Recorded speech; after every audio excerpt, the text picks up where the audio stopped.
wasting no time, right? Not even a week out. We're already looking forward to 2020. So in our team coverage today, we've got a lot of other people talking about what these young people are saying. But I want to take a moment just to talk about this moment in history. We heard mostly from the front runners, Biden, Bernie, Harris, Mayor Pete. They combined for, listen to this, 47 minutes. Meanwhile, here was the president's response. His analysis, one word, boring. I want to tell you a quick story that sort of describes the feel of what it was like in there. Today, President Trump's going to be heading down to the southern border, and as he's been doing for the last 20 days, he's going to be pushing for that border wall. The big question is, are either of these bills likely to pass? And frankly, the answer is probably no. Well, the legal saga continues today against Paul Manafort. Day 13. Yesterday were the closing arguments. We continue our coverage of this developing story with a one-on-one interview with Senator Tim Kaine. Of course, he's a Democrat, which makes him in the minority party in the Senate, but his role in the Armed Services Committee gives him a unique perspective on this crisis. Now, the shutdown's still looming. We've been here before. Congressional leaders are going to be coming here to the White House to speak about border security and possible solutions to end this shutdown. This is now the third longest shutdown this country's ever had.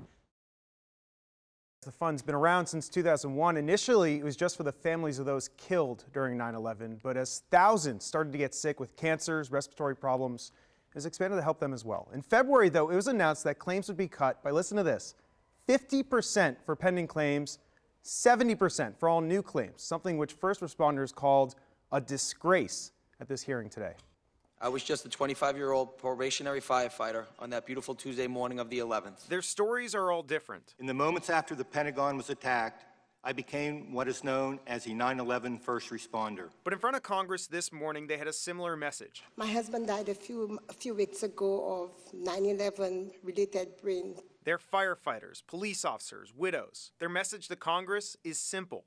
Help us. I am here today to ask Congress why they believe that my life is not worth the same as those that became sick before me. They're angry about cuts made to the Victim Compensation Fund. All of this due to the influx of people who are getting sick. As the fund gets drained, cuts were made to ensure that it lasts until 2020. Organizers of the fund say only Congress can fix this by allocating more money. This isn't a bad dream that I'm going to wake up for. I'm living this nightmare. I'm part of this nightmare. In our 4-month investigation, we spoke with local responders like retired firefighter Tim Callahan, who responded to the Pentagon.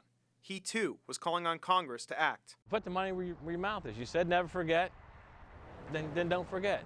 And I'm sorry if I sound angry and undiplomatic, but I'm angry. Also testifying was John Stewart. He's, of course, a New Yorker and a longtime advocate for the VCF and was visibly shaken while he spoke. They did their jobs with courage, grace, tenacity, humility. 18 years later, do yours. Some powerful words. Now, we also shadowed these first responders, which you can see on your screen right there, as they lobbied Congress asking for their support. They already have enough co-sponsors in the House. That's the good news. The question is going to be the Senate, though. They need 60 votes for it to pass. I just got off the phone with one of the advocates. They say right now they have about 40 co-sponsors, give or take one or two. If you want to see the full story and take a look at which lawmakers are not yet co-sponsors, you can find it all on our website, WSA9.com. In the end, it all comes down to this. Iowa matters because it's first. The Iowa caucus is now just 178 days away, and it's the first time that a candidate can actually get a victory. The Iowa State Fair, good way to get out there, eat a lot of food, and meet people who are going to decide their political fate. Here you go. You know it's August when a lifelong politician like Joe Biden is serving ice cream to kids in Iowa. Thank you.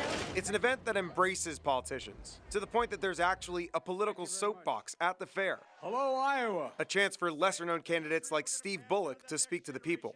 We gather to make sure that Donald Trump's a one-term president. And this happens every 4 years. Here's Jeb Bush throwing a fastball in 2015. Meanwhile, Governor Mike Huckabee was chowing down on pork chops. Candidate Hillary Clinton was there for the Democratic Party, shaking hands.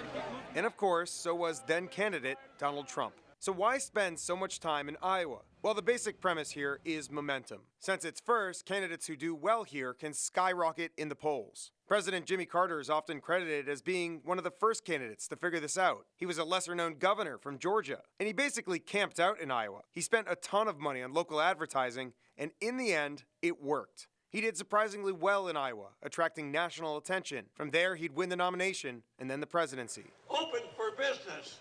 So that's why this state and this fair is so important for candidates. If they can make some noise in Iowa, maybe the rest of the country will notice. Oh yeah, it also has butter sculptures, so that's something.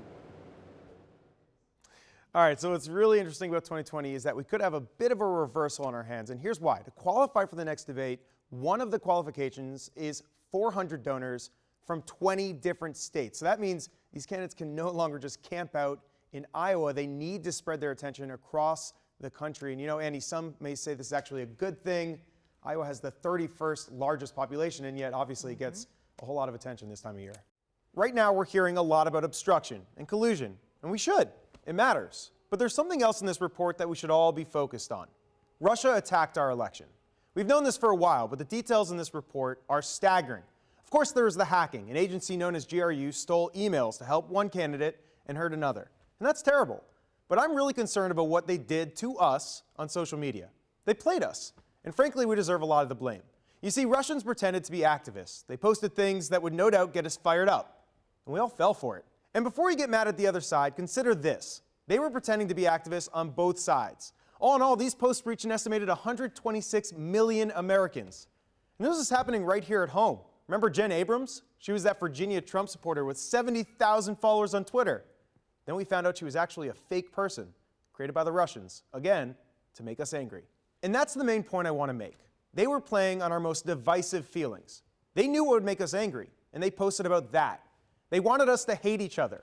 So my message is two things. One, be careful who you follow and what you share. But two is this. Don't hate the other side. Don't demonize the other side. You're playing into the hands of those who wish to break our country apart. I, for one, believe that we could do so much better. Right now, we're in the bedroom of 100-year-old Alice Zwerdling. This is her bed, and right here in the middle of the room is a tree that came tumbling down because of these high winds. Remarkably, she's doing okay. What was your first reaction when you walked in this room? Oh my God. A reasonable reaction for David Zwerdling. After all, he just found out that his mom's bedroom was attacked by a tree. That's her pillow right there. But apparently the only thing that happened, I guess, was maybe some piece of wood or even a book hit her on the back of the head, and she got some stitches. In fact, look at her now. Definitely a rough morning, but still, this 100-year-old is still smiling. As for David, he's definitely feeling Gratefulness that not only did she live to be has she lived to be 100, but that she's still here. Meanwhile, take a look at the house from outside. This tree was massive. And look at the trunk. It's literally uprooted. No, this is a rather large branch, this one. Jason Swain works for the city of Kensington and was out looking at the damage this morning. He says they've been dealing with a lot of damage from the wind all over the city, but nothing quite like this. If she survived 100 years, she'll survive another 100 years coming through this. I mean, that's amazing she survived that. As for now, this 100-year-old is over at the Hyatt and is doing just fine. Just another story in her long, long life of 100 years. And by the way, they are going to rebuild this bedroom. Takeoff. It's an exhilarating moment for pilots. Like these two, Mike Pearson and Jeff Douglas. High above the hustle and bustle, it can really give you some perspective. But to really understand why this flight matters, we got to take it back. Plenty long runway, a very nice day to fly. Here we are back on the ground before takeoff. We're over at the College Park Airport. First off, let's get one thing clear. This is not a joyride. This is helping people. You see, the two are pilots for a group called Compassion Airlift. They pick up patients and then fly them to far-off hospitals for treatments, surgeries, even just appointments. And they do it completely for free. I had a 7-year-old with brain cancer. I mean, you're watching him, and he's just so excited about the plane ride. So part of our job is to help him, but make it fun and nice for him and help him keep calm and take away pressure that's otherwise there. It was horrible. Today they're helping Diana Harris. Good spirits at the moment, but she's definitely in pain. She has Ehlers-Danlos syndrome. It's a connective tissue disorder, and she's had 5 back surgeries because of it. Today, she's getting a lift over to Richmond. It's just such a sense of relief, and I mean, they make the impossible possible. They really do. As for the pilots, puts things on perspective. You know, sometimes we think we have a hard day. You know, sometimes we think we have issues at work or whatever, and you do flights like this, and you realize that you don't have any issues in the world. A perspective, perhaps, that gets a little clearer from bird's eye view. Evan Koslof, WUSA 9.